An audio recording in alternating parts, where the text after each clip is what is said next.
Item ಯಾವುದೇ ಇರಲಿ try ಮಾಡಿ ಆಚಿ ಚಿಕನ್ ಮಸಾಲಾ. ಆಚಿ ಚಿಕನ್ ಮಸಾಲಾ.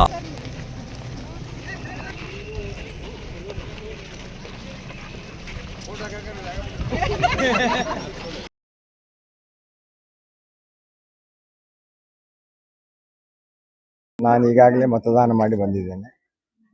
ಬೆಳಗ್ಗೆ ನಾನು 8 ಗಂಟೆಯಿಂದ ಬಾಗಲಕೋಟೆಯ ವಿವಿಧ ಮತಗಟ್ಟೆಗಳಿಗೆ ಭೇಟಿ ಕೊಡ್ತಾ ಇದ್ದೇನೆ. ಜನ ಅತಿ ಉತ್ಸಾಹದಿಂದ ಮತದಾನಕ್ಕೆ ಬರ್ತಾ ಇದ್ದಾರೆ. ನಾನು ನಿಮ್ಮ ಮೂಲಕ ಜನಗಳಿಗೆ ವಿನಂತಿ ಮಾಡಿಕೊಡ್ತೇನೆ, ತಾವು ಅತಿ ಹೆಚ್ಚು 100ಕ್ಕೆ 100ರಷ್ಟು ಕಡ್ಡಾಯವಾಗಿ ನೀವು ಇಲ್ಲಿ ಮತ ಚಲಾಯಿಸಬೇಕು. ಇದು ನಿಮ್ಮ ಹಕ್ಕು. ಪ್ರಧಾನಮಂತ್ರಿಗಳ ಒಂದು ಕನಸು ಚುನಾವಣೆಯನ್ನು ಹಬ್ಬದ ವಾತಾವರಣದಲ್ಲಿ ಮಾಡಬೇಕು ಅಂತ ಹೇಳಿ ನಮ್ಮ ಕರೆ ಕೊಟ್ಟಿದ್ದಾರೆ. ತಾವೆಲ್ಲರೂ ಕಡ್ಡಾಯವಾಗಿ ಮತದಾನವನ್ನು ಮಾಡಿ ಕಮಲದ ಗುರುತಿಗೆ ಮತ ಹಾಕಿ ಪ್ರಧಾನಮಂತ್ರಿಗಳನ್ನು ಕೈಯನ್ನು ಬಲಪಡಿಸೋದಕ್ಕೆ ನಾವೆಲ್ಲರೂ ಪ್ರಯತ್ನ ಪಡೋಣ ಅನ್ನುವಂಥ ಮಾತನ್ನು ಈ ಸಂದರ್ಭದಲ್ಲಿ ಹೇಳ್ತಾರೆ.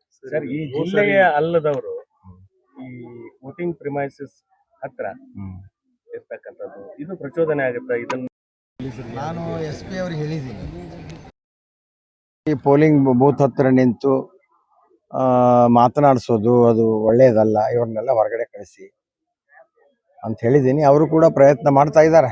ಅಲ್ಲ, ಚುನಾವಣಾ ನೀತಿ ಸಂಹಿತೆ ಪ್ರಕಾರ ಇರಬಾರ್ದು. ಚುನಾವಣಾ ನೀತಿ ಸಂಹಿತೆ ಪ್ರಕಾರ ಲಾಸಿಂಗು ಗೀಜಿಂಗಿಂದ ಹೊರಗಡೆ ಹಾಕಿದ್ದಾರೆ. ಅವ್ರು ಯಾರೋ ಕೆಲವರು ಬೀಡು ಬಿಟ್ಟಿದ್ದಾರೆ, ಅವ್ರ ಮನೆಯಲ್ಲಿ ಇವ್ರ ಮನೆಯಲ್ಲಿ ಅಂತ. ಮನೆಯಲ್ಲಿಂದ ಇದ್ದವ್ರನ್ನ ಹೊರಗೆ ಹಾಕೋದು ಹೆಂಗಾಗುತ್ತೆ? ಅದು ಅವರು ಅರ್ಥ ಮಾಡ್ಕೋಬೇಕು. ಅವರು ನಾನು ಕೂಡ ಹೇಳಿದ್ದೀನಿ, ಮುಂಜಾನೆ ಅಧಿಕಾರಿಗಳಿಗೆ SP ಅವರಿಗೆ ಕೂಡ ಹೇಳಿದ್ದೀನಿ. ಅವರು ಕೂಡ ಶಕ್ತಿ ಮೀರಿ ಪ್ರಯತ್ನ ಪಡ್ತಾ ಇದ್ದಾರೆ.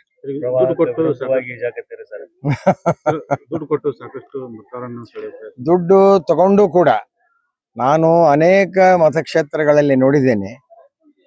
ದುಡ್ಡು ಬಹಳ ಖರ್ಚು ಮಾಡಿದವರು ಸೋತಿದ್ದಾರೆ, ಕಡಿಮೆ ಖರ್ಚು ಮಾಡಿದವರು ಗೆದ್ದಿದ್ದಾರೆ. ಜನ ಇವರ ಪಾಪದ ದುಡ್ಡನ್ನು ತಗೊಂಡು ಒಂದು ಪುಣ್ಯದ ಕೆಲಸಕ್ಕೆ ಬಳಸಿ ಮತ ಹಾಕೋದು ಮಾತ್ರ ಭಾರತೀಯ ಜನತಾ ಪಕ್ಷಕ್ಕೆ ಯೋಗ್ಯ ಅಭ್ಯರ್ಥಿಗೆ ಹಾಕ್ತಾರ ಅನ್ನೋ ವಿಶ್ವಾಸ ನಂಬಿಕೆ ನನಗಿದೆ. 100% ಅವು 100ಕ್ಕೆ 100ರಷ್ಟು.